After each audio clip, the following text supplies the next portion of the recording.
Hello there. I'm here today to pay tribute to a wonderful man, Muhammad Ali. I was young when he started boxing. I followed him throughout his career.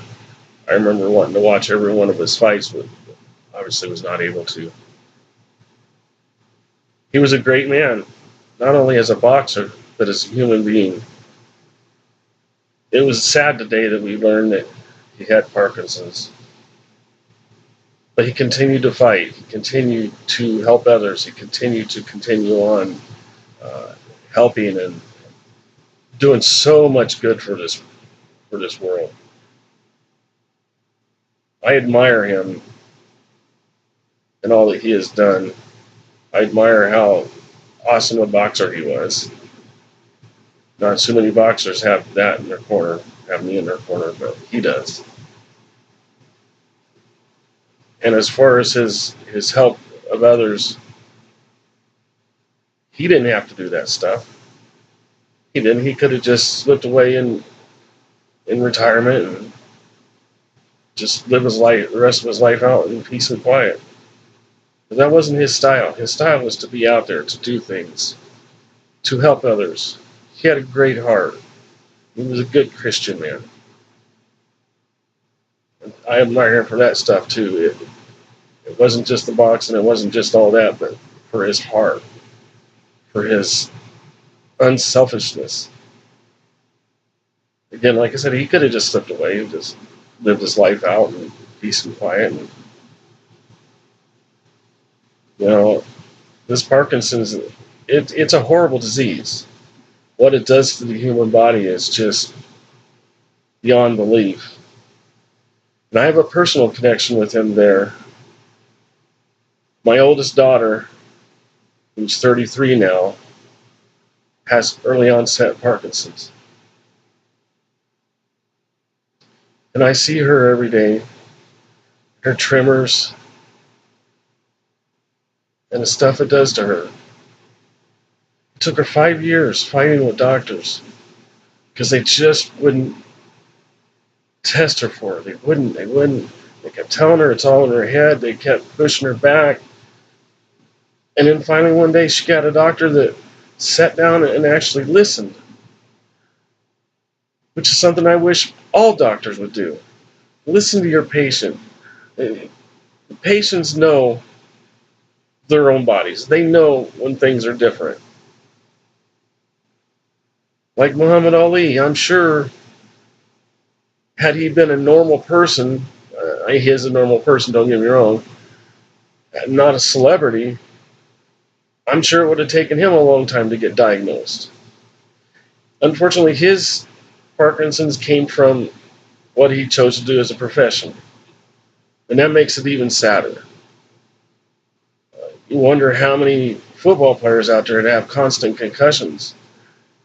Are they going to wind up in the same predicament? We just don't know. It's scary.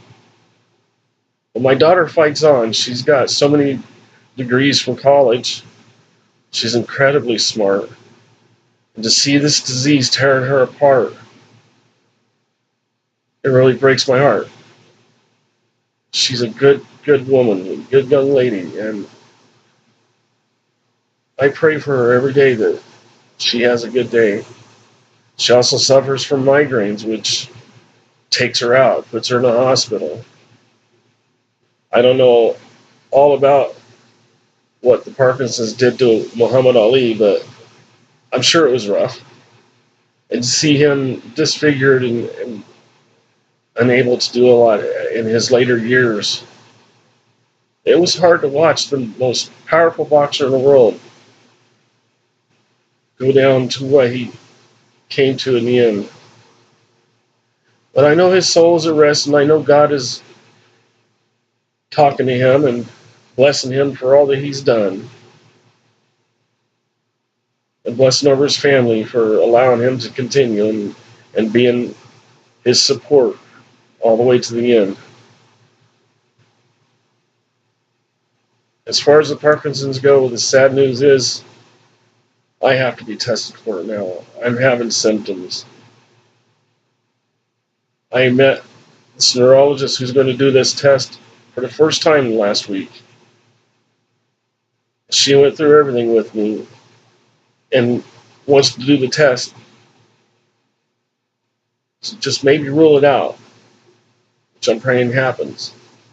I don't know. I have a lot of tremors, twitches that are unusual in my arms and my hands. It's pretty scary in this world. And I do have arachnoiditis, which can possibly be related to Parkinson's or vice versa. It affects my central nervous system. It's chronic intractable pain. It is the first time in my 52 years that I've ran into something I can't beat. It's knocked me down. It's put me down. And that's what I feel about Muhammad Ali is that he found an opponent that he just couldn't beat. And I pray the scientists and the researchers, I pray they sit up and take notice and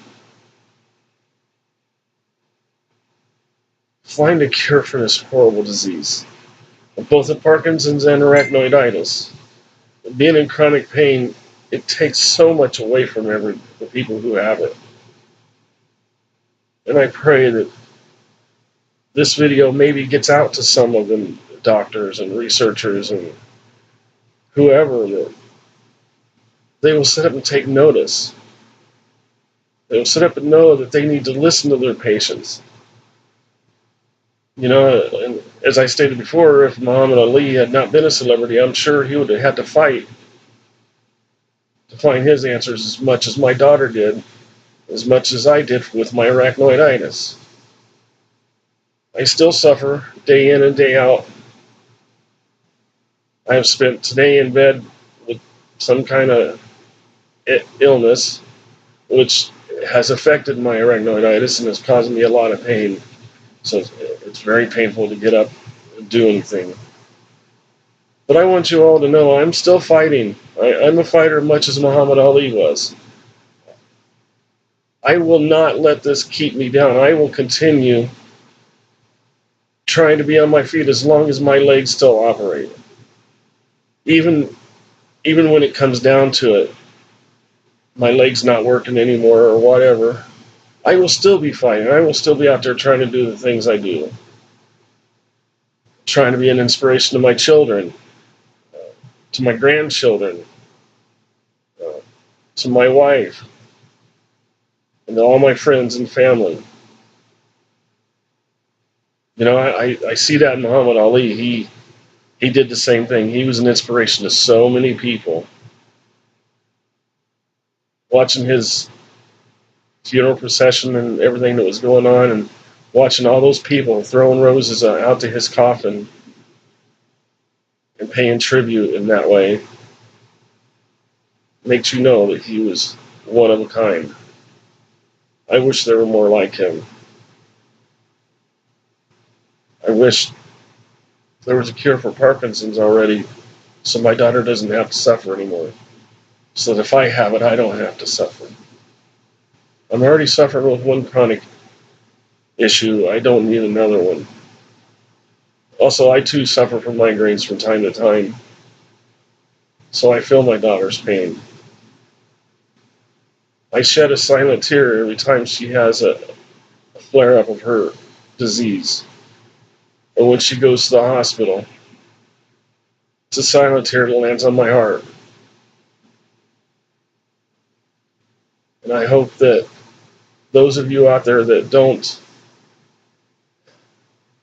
understand chronic pain, or when you have a friend who's in chronic pain, and you know, I hope you don't look at them and say they're faking it so they can be lazy. I assure you they are not. When somebody says they're in chronic pain, they really are. Take the time and listen to them. Take the time to hear what they have to say. Support them.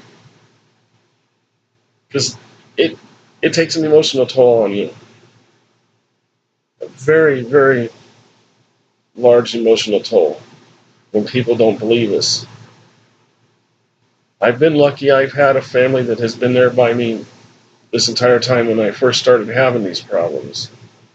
It's like Muhammad Ali with his family and his friends, his supporters. They've always been there for him. I've been lucky that way. And I pray that if you know somebody with chronic pain, or who has Parkinson's, or who has any other kind of illness that you can't see, that you believe them and listen. And I pray that doctors work harder and researchers work harder. The doctors sit and listen to their patients again. I have a wonderful PCP, a wonderful team of doctors that are taking care of me that do listen. And it's rare. It's rare. I belong to several groups on Facebook, and to hear the tales of doctors who just flat out tell their patients it's all in their head. You know? So God bless you all, and I send my blessings up to heaven to Muhammad Ali and to all his family. I am grateful that I grew up in a time where I got to see such a wonderful person work. Thank you for listening. I hope you have a great day.